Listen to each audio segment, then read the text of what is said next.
c'était un des premiers sujets que j'avais à cœur qu'on partage. Est-ce qu'un frère veut prendre la parole? Moi, j'aimerais bien revenir sur tout ça, pour vraiment qu'on nous donne la direction. Pour moi, c'est pas une question de... Ce qui est important, là où il faut qu'on lève le voile, c'est pas sur la question de l'acceptation ou pas. Pour moi, c'est pour la question du timing de l'accomplissement. Parce que Dieu fonctionne par les temps. Dieu est un Dieu de temps. Le temps, à partir du moment où Dieu accepte le mariage, là on peut dire d'un autre côté que Dieu accepte le mariage bien avant qu'on se marie, c'est-à-dire bien avant que les parents soient d'accord et bien avant qu'on soit passé devant les autorités. Parce que Dieu met la personne devant nous, on peut dire ça aussi. Donc la question c'est, à partir de quel timing on peut considérer qu'on est marié? Parce que dès lors que Dieu présente la femme d'un homme et qu'ils se rencontrent, il sait que c'est sa femme, mais ils ne sont pas encore mariés. Donc tout est une question de temps. C'est pour ça qu'il y a la période du projet, la période des fiançailles et il y a le mariage. Donc à partir de quel timing? Voilà, c'est ça pour moi qui serait une question juste. À partir de quel timing on est marié selon Dieu? Bon, moi je vais répondre ça, et je vais répondre à ça directement pour qu'on ne perde pas trop de temps. Prenons Genèse 24.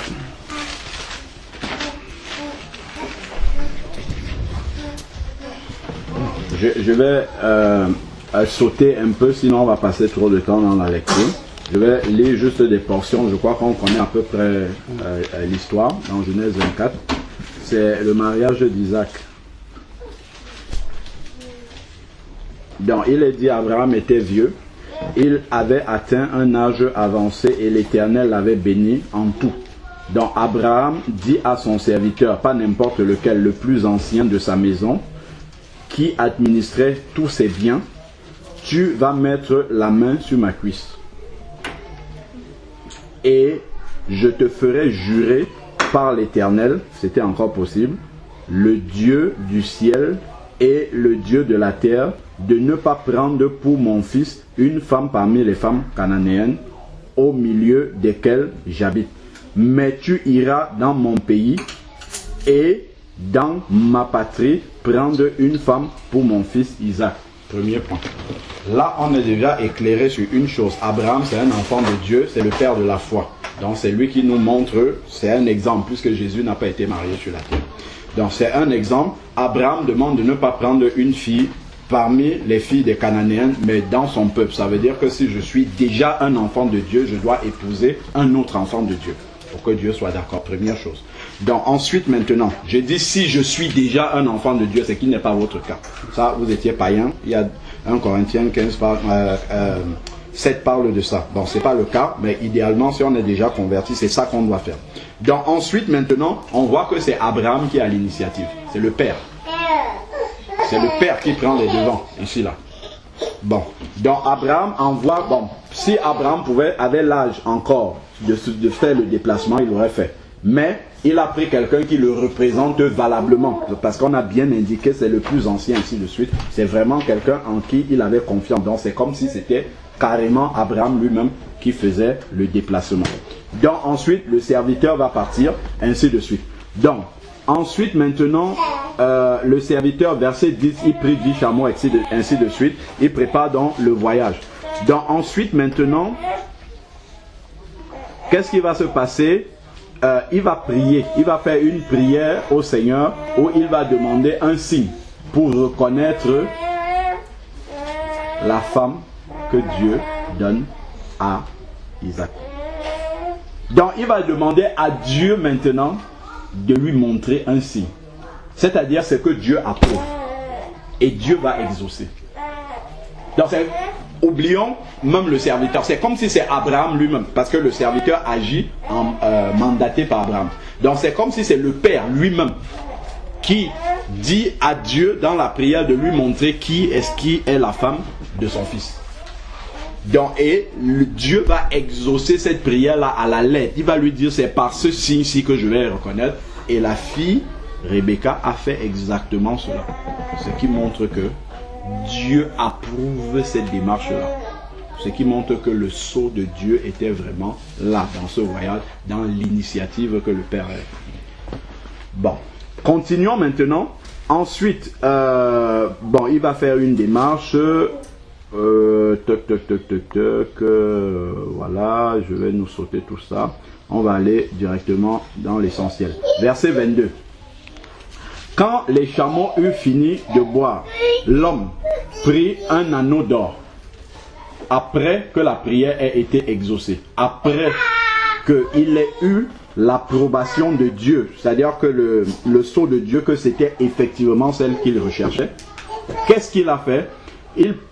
Il prit un anneau d'or du poids d'un demi-cycle et 2 bracelets du poids de 2 cycles d'or pour ses poignets. Il dit, il aurait pu dire allons-y, c'est bon, Dieu a agréé. Mais regardons la question qu'il pose.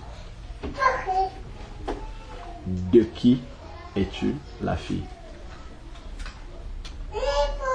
Même s'il sait que Dieu a déjà agréé, il faut qu'il aille voir les parents de la fille. De qui es-tu la fille? Pour que ça soit complètement validé, de qui es-tu la fille? C'est là, en fait, que Dieu va valider la chose. De qui es-tu la fille? Pour entrer maintenant que Dieu a montré que c'est bon, il va continuer maintenant dans la volonté de Dieu. De qui es-tu la fille? Il ne dit pas qui est le maire de ta ville. Il ne dit pas qui est le roi de ce village. Je vais aller lui demander. Non. Il dit de qui es-tu la fille? Parce que Dieu a délégué son autorité spirituelle physiquement, puisque Dieu n'est pas physiquement là au milieu de nous, au Père, aux parents. Ça a commencé par le père de l'homme, Abraham, qui se lève pour aller chercher une femme pour son fils, ou bien pour aller donner son aval, pour aller demander la main de la fille. C'est par là que ça a commencé. Et on a vu qu'entre deux, il y a eu une prière pour savoir est-ce que Dieu est là. On a vu que Dieu a validé ça. Dieu confirme que c'est ça qu'il faut faire au travers de l'exaucement. Donc ensuite, maintenant, quand ils arrivent et qu'ils voient le signe que Dieu est là-dedans, ils demandent maintenant de qui es-tu la fille. Donc ça nous montre en fait le processus biblique.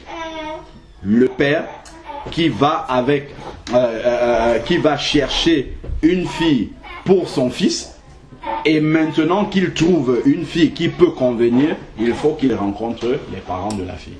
De qui es-tu la fille? Donc ensuite, l'étape d'après, c'est déclare-le-moi, je te prie. Y a-t-il pour nous dans la maison de qui?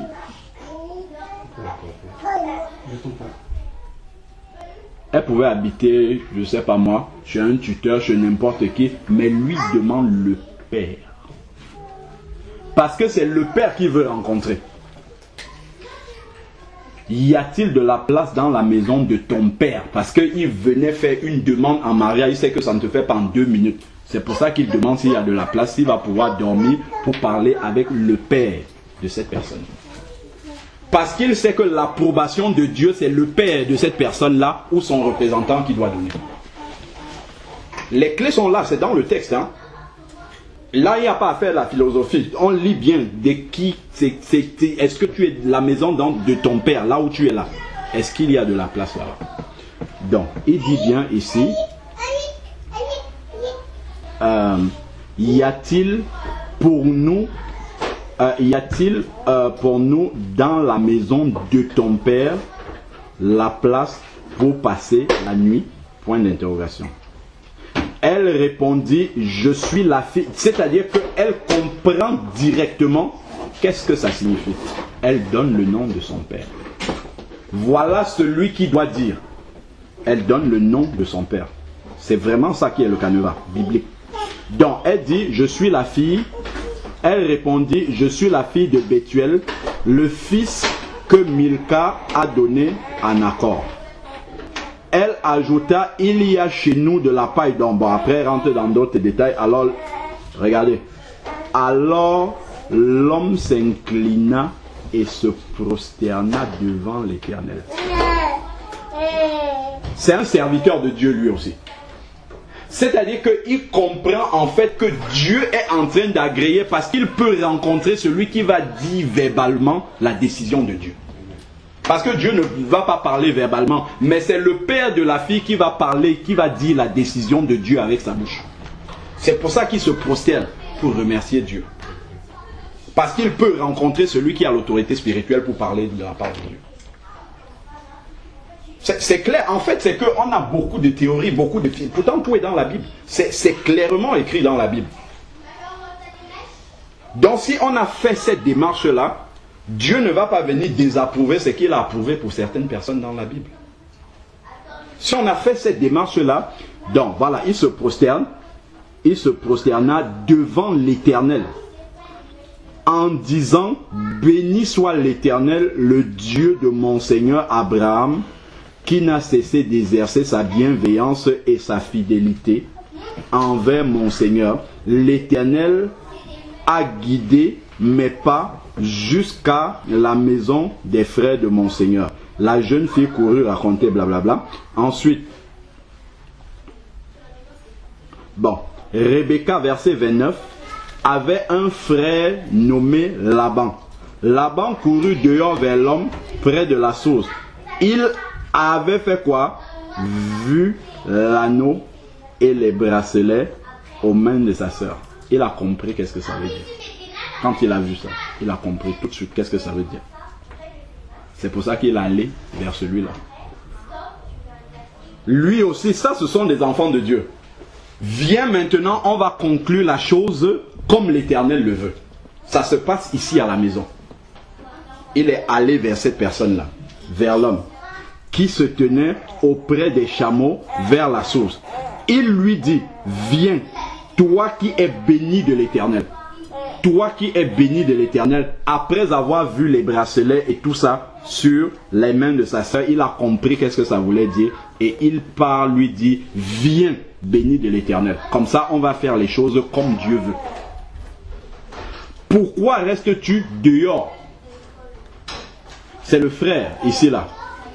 J'ai balayé la maison et une place pour tes chameaux. L'homme entra dans la maison. Laban fit décharger. Donc ici, on a le représentant de la famille qui agit comme le père. Qui accueille, justement, on va dire le beau-père. En gros, c'est ça, ici là. Puisqu'Abraham ne pouvait pas se déplacer. Qui accueille le beau-père chez lui. Donc ensuite, maintenant, il est dit... bon, on peut prendre verset 33. Puis l'homme plaça devant lui à manger, mais il dit, je ne mangerai pas avant d'avoir dit ce que j'ai à dire. Parle, dit Laban. C'est là qu'on va entrer maintenant dans qu'est-ce qui est concrètement le mariage devant Dieu. C'est là que ça va commencer. Parle. Avant de commencer à dire parle, il a dit béni de l'Éternel. Donc nous deux, toi tu crains Dieu, moi je crains Dieu. Nous sommes maintenant devant Dieu. Commençons maintenant à faire les choses comme Dieu le demande. Donc parle maintenant. Donc ils vont commencer, justement il va commencer à expliquer qu'est-ce qu'il amène ainsi de suite. Donc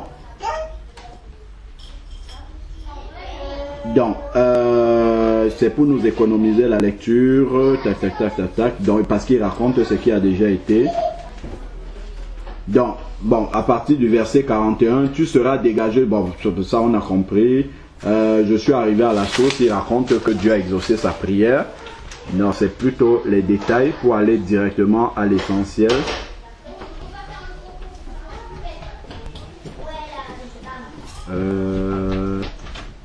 Voilà.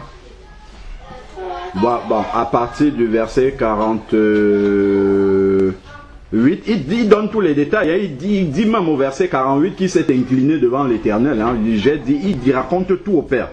Tout. Enfin, oui, au représentant du Père pour dire vraiment que c'est Dieu qui l'envoie. Bon, verset 49 maintenant. Il dit maintenant, si vous voulez agir avec bienveillance et fidélité envers mon Seigneur, déclare-le-moi. Sinon, déclare-le-moi, je retournerai à gauche ou à droite. J'ai vu une femme. Je pense que le Seigneur me conduit là-bas. Je viens demander à ses parents. Si les parents ne sont pas d'accord, laisse-moi partir, je m'en vais chercher ailleurs. C'est ce que ça veut dire. Allez voir à gauche ou à droite. Je vais aller voir ailleurs. Si les parents de la fille ne sont pas d'accord, ça veut dire que Dieu n'est pas dedans. On va ailleurs. Si on veut épouser une fille, les parents de la fille ne sont pas d'accord, il faut prendre le temps de prier jusqu'à convaincre les parents avant d'aller se marier. C'est là que Dieu va venir. Sinon, il faut aller ailleurs, là où on va accepter. Donc, il le dit très clairement. Donc, tant qu'il n'a pas la validation des parents de la fille, ça veut dire que Dieu n'est pas là-dedans. Il dit, dis-moi tout de suite, moi je vais aller ailleurs. Donc Dieu n'a pas encore validé le mariage, parce que les parents de la fille n'ont pas encore dit leur mot là-dedans. Donc le mariage n'est pas encore validé. Donc il peut encore aller ailleurs. Mais une fois qu'ils ont dit, bon, en tout cas, continuons à lire, on va voir la suite. Ensuite, Laban et Bethuel répondit, on est au verset 50. Hein. Laban et Bethuel répondit en ces termes. Cette affaire, regardons ce qui est écrit là, vient de l'Éternel. C'est-à-dire que ça, c'est vraiment le modèle du mariage selon Dieu. La Bible même le dit clairement, il dit cette affaire vient de l'Éternel. Donc Dieu nous montre vraiment comment est-ce que la chose doit se passer. De même, le premier mariage sur la terre, Adam et Ève, qu'est-ce qui s'est passé? Dieu a créé Ève, a endormi Adam. Créer Ève, c'est comme un père qui va chercher une fille. Aujourd'hui, bon là c'était Dieu, donc lui l'a créé, qui va chercher une fille et qui l'amène à son fils. C'est ça que Dieu a fait pour Adam. Et ici, c'est la même chose qu'on voit. Le père qui va chercher la fille pour son fils. C'est exactement la démarche biblique. Donc il dit, Laban et Bethuel répondit en ces termes, cette affaire vient de l'Éternel. Nous ne pouvons rien te dire pour ou contre. Rebecca est là devant toi. Voilà un autre aspect aussi. Rebecca est là devant toi. Prends-la et va. Qu'elle devienne la femme du fils de ton Seigneur, comme l'Éternel l'a dit. Donc en fait, eux ils viennent valider en fait ce que l'Éternel a dit. Donc eux ils sont la bouche humaine, si on veut, de l'Éternel dans cette affaire-là. Donc c'est leur aval en tant que représentant du père de la fille qui vient conclure. Donc à l'initiative, il y avait déjà le père de l'homme. Et ensuite, le père de la femme, dont on parle du représentant de la famille, après ça peut être, ça dépend qui est le chef de famille, vient valider maintenant, une fois qu'on a ces deux accords-là, voilà, il dit, après, la suite c'est juste que Rebecca parte et que le mariage devienne effectif.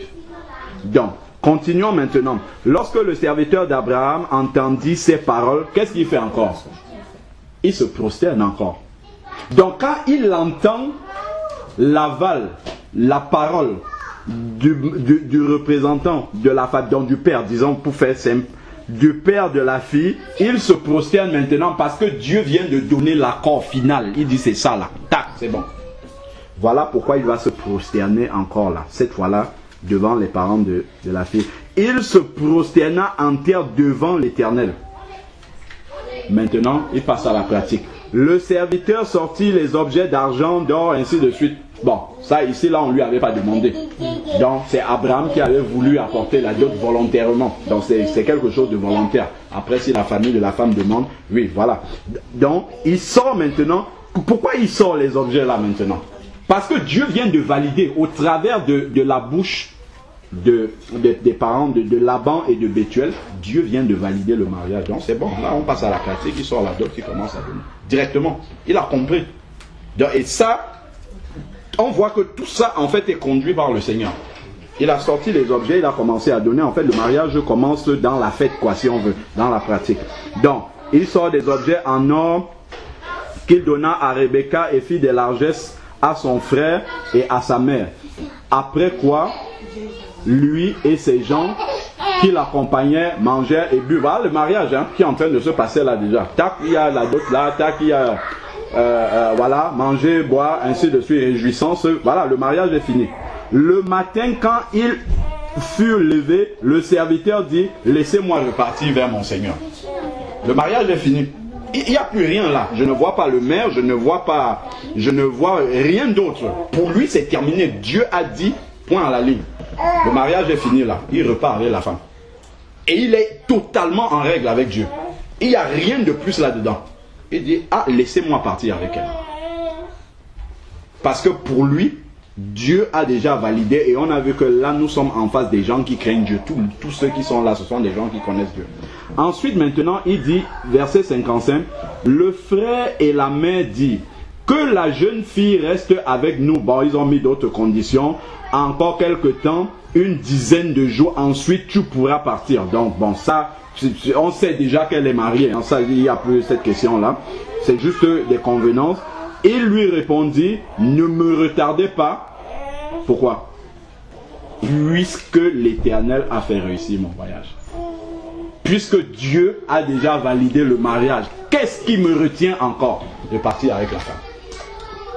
Est-ce le papier du maire? Non, ça n'existe pas. Est-ce la bénédiction nuptiale à l'église? Non, ça n'existe pas. Il dit, qu'est-ce qui me retient encore? Les parents de la fille ont validé. Qu'est-ce qui me retient? Ça veut dire que l'Éternel a validé. Qu'est-ce qui m'arrête encore? Laissez-moi partir. Mon voyage a réussi. Il a même déjà, il s'est déjà prosterné pour remercier l'Éternel. C'est fini. Bon, continuons maintenant. Ensuite, alors il répondit, laissez-moi repartir pour aller vers mon Seigneur. Alors il répondit, appelons la jeune fille et consultons-la elle-même. Là, c'est pour savoir, est-ce qu'elle veut partir tout de suite ou bien si elle veut rester encore un petit peu chez ses parents. Voilà, on va lui demander parce que finalement, c'est elle quand même qui part. Donc ensuite, maintenant, ils appelèrent donc Rebecca et lui dit, veux-tu aller avec cet homme? Donc on demande quand même l'aval de la fille. Bon, ce qui est sûr, c'est que comment on l'appelle, le serviteur d'Abraham ne serait pas venu si Rebecca n'avait pas accepté déjà les premiers anneaux. Ça veut dire que l'accord de la fille est aussi, les mariages forcés, tout ça, Dieu n'est pas là-dedans. Donc elle avait déjà donné son accord en acceptant les premiers présents. Donc maintenant, il fallait juste faire la chose comme le Seigneur le demande, aller voir ses parents, ainsi de suite. Donc on lui pose donc la question pour qu'elle dise officiellement, verbalement, parce que l'engagement verbal dans la parole de Dieu est très très important. Quand on voit dans Ecclésiaste et tout, c'est ça qui valide, hein, c'est la parole, c'est pas les papiers. Les papiers là, Dieu, ça on peut prendre n'importe quel. Dieu c'est là, c'est qui sort de ta bouche. Il a dit, par votre parole vous serez sauvés ou bien vous serez condamnés par cette parole là. Donc il fallait que, même comme elle a accepté les présents, qu'elle dise aussi de sa bouche qu'elle accepte la chose. Donc oui, voilà. Elle répondit oui à la fin du verset 58.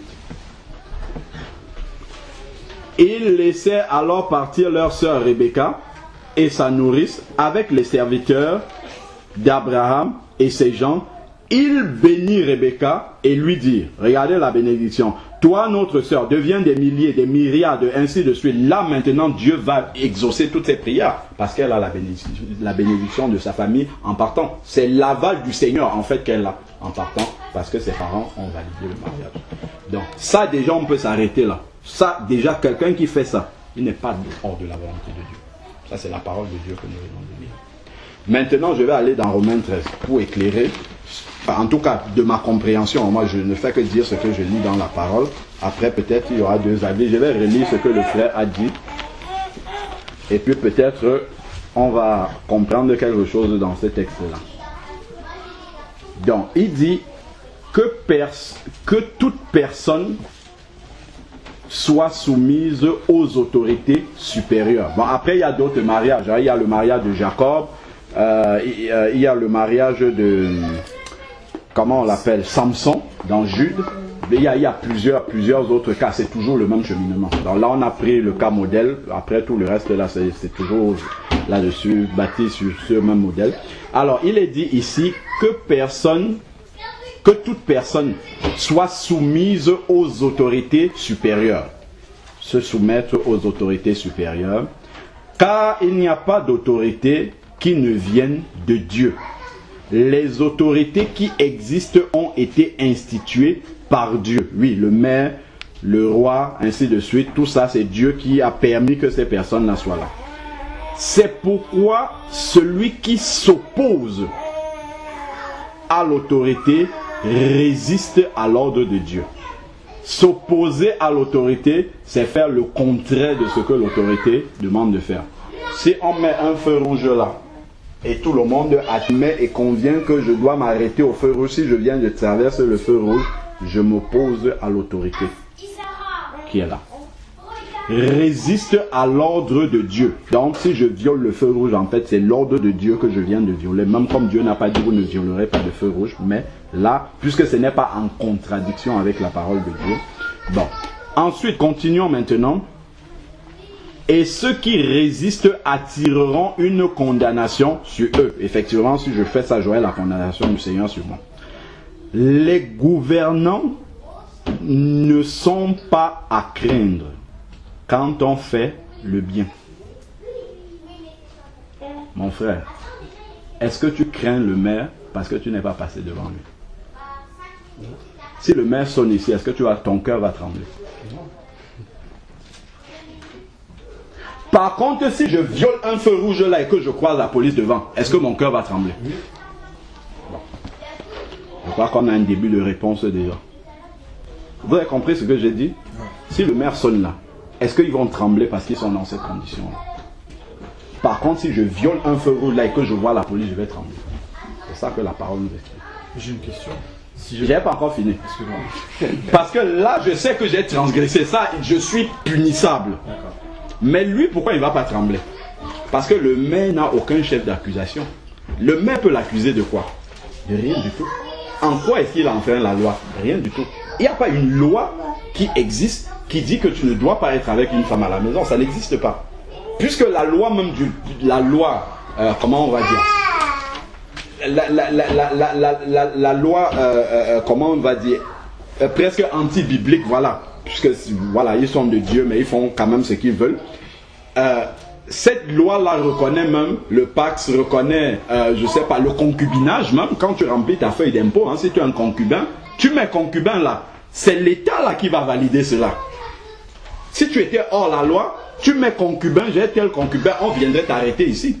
Mais si on ne t'arrête pas, ça veut dire que tu n'es pas hors la loi. C'est en transgressant la loi, véritablement, si tu es passible, justement, en tout cas, d'une punition prescrite par la loi, là, tu es contre le gouvernement. Donc, on n'est pas dans ce cas de figure-là. Donc, la loi n'intervient même pas là-dedans. Je continue à lire le texte. Après, comme ça, on va rentrer dans ces détails-là. Bon, ensuite, après, je vais arriver à une conclusion, hein, parce que peut-être on pense que je vais dire autre chose, mais je vais arriver à la conclusion de Dieu. Donc, continuons maintenant. Je reprends le verset 3. Les gouvernants ne sont pas à craindre quand on fait le bien. Mais quand on fait le mal, veux-tu ne pas craindre l'autorité, fais le bien. Et tu auras son approbation. Car elle est l'autorité au service de Dieu pour ton bien. Mais si tu fais le mal, sois dans la crainte. C'est pourquoi je demandais au frère, si le maire sonne ici, est-ce que tu vas avoir peur? Est-ce que tu seras dans la crainte? Il me dit non. Ça veut dire que sa conscience par rapport au maire n'est pas, comment dire, il a une bonne conscience par rapport au maire. C'est-à-dire qu'il n'a pas l'impression d'avoir fait quelque chose que le maire interdit. Alors que c'est clair que si tu violes un feu, ou bien si je viens de piquer à la banque là, et que la caméra me montre comme je vais commencer.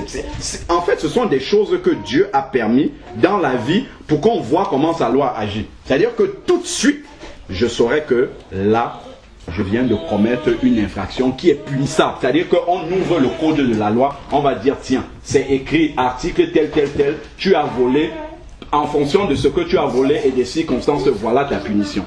Là, j'ai transgressé la loi. Je suis contre la loi de Dieu, totalement. Mais là, on est dans un cas où la loi n'a pas dit que si tu as une femme qui n'est pas la tienne chez toi, voici la punition que tu dois avoir. Ça n'existe pas dans la loi. Donc on parle de transgression quand il y a une loi à laquelle on n'a pas obéi. Cette loi-là n'existe pas. Continuons. Si c'est Dieu qui avait écrit le code civil, lui, il aurait mis ça là-dedans. Mais là, pour l'instant, ce sont les hommes qui l'ont écrit. Donc avançons maintenant. Ensuite, maintenant, car ce n'est pas en vain qu'elle porte l'épée étant au service de Dieu pour montrer sa vengeance. Donc, lorsque l'État punit quelqu'un qui a transgressé la loi, là, on est dans la vengeance de Dieu.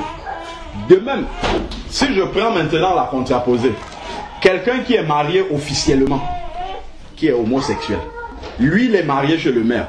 Est-ce que Dieu valide ça? L'autorité, lui, l'a validé. est-ce que lui peut dire que, voilà, moi je suis en règle par rapport à lui? Bon, continuons maintenant.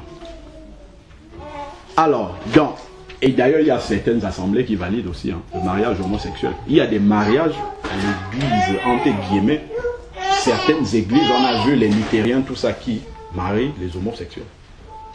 Après, ça va se répandre. Donc, continuons maintenant. Ensuite, mais si tu fais du mal, sois dans la crainte, car ce n'est pas en vain qu'elle porte l'épée, étant au service de Dieu pour montrer sa vengeance. Donc, en fait, il faut que lui y ait un chef d'accusation pour montrer la vengeance de Dieu. Mais en quoi est-ce que l'État peut l'accuser, lui? En quoi est-ce que l'autorité peut l'accuser? Sur quoi est-ce qu'ils peuvent s'appuyer pour l'accuser et donc exercer le jugement de Dieu? Je ne vois pas. De quoi est-ce qu'on peut l'accuser? Pourtant, si je viole le feu là, il y a un motif clair, il y a la loi qui le dit. On peut exercer, on va me retirer mon permis, on va, je sais pas, je vais peut-être passer au tribunal, je vais payer une amende. Tout ça, c'est le jugement de Dieu. Mais lui, quel jugement on peut lui appliquer? Mensonge. Quel mensonge? Bah, je reprends l'exemple, si t'as fini, hein. Oui. Je reprends l'exemple. Pour moi, ce que tu dis est bon dans le sens où... Mais j'ai pas encore fini, hein. Je dis j'ai pas encore fini, hein. Je vais pas m'arrêter là. Je vais arriver à une conclusion qui est publique, hein. Je vais pas m'arrêter là. Je vais pas dire que c'est bon, ça doit se limiter à ça.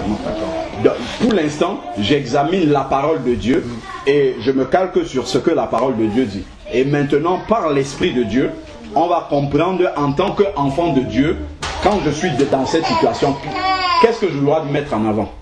Comment est-ce que je dois raisonner en tant qu'enfant de Dieu? Parce que si je veux m'appliquer strictement à la parole de Dieu, je vais me limiter à ce que je viens de dire. La parole de Dieu ne me condamne pas parce que l'autorité n'a pas de chef d'accusation contre moi pour exercer la vengeance de Dieu. Ils n'ont pas de chef d'accusation, donc je peux, si je suis, voilà, comment dire, je suis la lettre comme ça au pied, c'est ça que je peux dire. Bon, poursuivons. Donc ensuite... dans verset 5, il dit, il n'est donc pas nécessaire d'être soumis, il est donc nécessaire d'être soumis non seulement à cause de cette colère, donc de la condamnation qui peut s'en suivre, mais encore du motif de conscience, donc motif de conscience vis-à-vis de l'autorité. Donc quand je vois l'autorité, j'ai peur parce que j'ai fait quelque chose que l'autorité condamne, motif de conscience. Bon, c'est aussi pour cela que vous payez les impôts. Car, par exemple, si je ne paye pas les impôts, il y a un article du code de la loi qui me condamne parce que je n'ai pas payé. Là, c'est une infraction claire avec un motif qu'on peut vraiment m'indiquer dans le code de la loi et je suis passible de condamnation. Bon, rendez à chacun ce qui lui est dû, la taxe, l'impôt, ainsi de suite. Donc, la crainte à celui dont vous devez avoir la crainte, l'honneur à celui dont vous devez avoir l'honneur. Bon. Moi, au regard de la parole de Dieu, je ne vois rien ici, là, qui dit que quelqu'un qui a une femme chez lui, qui n'est pas marié à la mairie, est une infraction au regard de la loi que nous connaissons dans notre pays. Je ne vois pas quelque chose qui le dit dans notre loi. Et je ne vois pas dans la parole de Dieu quelque chose qui condamne au regard de Genèse 24 la démarche que le frère a aujourd'hui. La parole de Dieu ne le condamne pas, les autorités ne le condamnent pas. Bon, maintenant, moi, avec l'Esprit de Dieu, je vis dans une société qui ne connaît pas Dieu, qui ne connaît pas les lois de Dieu, qui ne sait pas qu'est-ce qu'est le mariage pour Dieu. Même déjà dans certains milieux chrétiens, on ne le sait pas. Donc, si je viens avec ma connaissance que je viens d'exposer là maintenant, je vous dis, de toute manière, moi je suis marié devant Dieu. Dieu reconnaît mon mariage. Et ça me suffit. Je tombe dans le contraire de ce que je viens de dire là dans la parole, quand je prêchais. L'unité et ainsi de suite. Si un païen entre ici, je lui dis, bah tiens, moi, nous sommes mariés. Ah, c'était quand le mariage? Vous avez les photos, ainsi de suite. Oui, bon, c'était quand la mairie, voilà. Maintenant, on n'est pas passé à la mairie, mais on est marié devant Dieu. Je serai une pierre d'achoppement pour lui. Parce qu'il ne comprend pas. Ça sera de la folie en fait pour lui. Il ne comprend pas cela. Pour lui, il va dire, mais moi je suis dans le concubinage autant que vous. Bon, maintenant avec la connaissance que j'ai, je sais que Dieu ne me condamne pas. Mais pour lui qui n'a pas encore la connaissance de la vérité, pour ne pas être une pierre d'achoppement pour lui. Quand je vais venir lui prêcher l'évangile et lui dire que Dieu n'aime pas le concubinage, il faut que moi j'arrive à lui prouver que je ne suis pas dans le concubinage avec lui son standard. Parce que pour l'instant il n'est pas converti. Si je suis avec des chrétiens, là je viens de le faire. Mais si je suis avec des personnes qui ne connaissent pas Dieu, je dois utiliser ce qui existe là dehors. C'est-à-dire, pour reconnaître quelqu'un dans la société, Marie, il faut passer devant le maire. Donc pour ne pas être une pierre d'achoppement, un contre-témoignage pour eux, pour ne pas laisser parler, donner l'occasion à Satan de saisir un contre-témoignage pour blasphémer la parole de Dieu, je vais aller normalement, puisque ce n'est pas une transgression de la Bible, je vais aller passer devant le maire et puis je serai marié aussi au regard de la société. Et quand on va venir voir sur la boîte aux lettres là-bas, on va voir un seul nom. Il quittera son père et sa mère et deviendront une seule chair. Nous, on comprend spirituellement ce que ça veut dire. Mais eux, dans le monde naturel, ils ne vont le comprendre que si vous avez le même nom sur la boîte aux lettres. Amen. Et pour avoir ce même nom sur la boîte aux lettres, sur vos fiches d'impôt, sur tous les documents que vous avez, c'est de passer devant le maire. C'est comme ça que je vais réfléchir. C'est mon frère.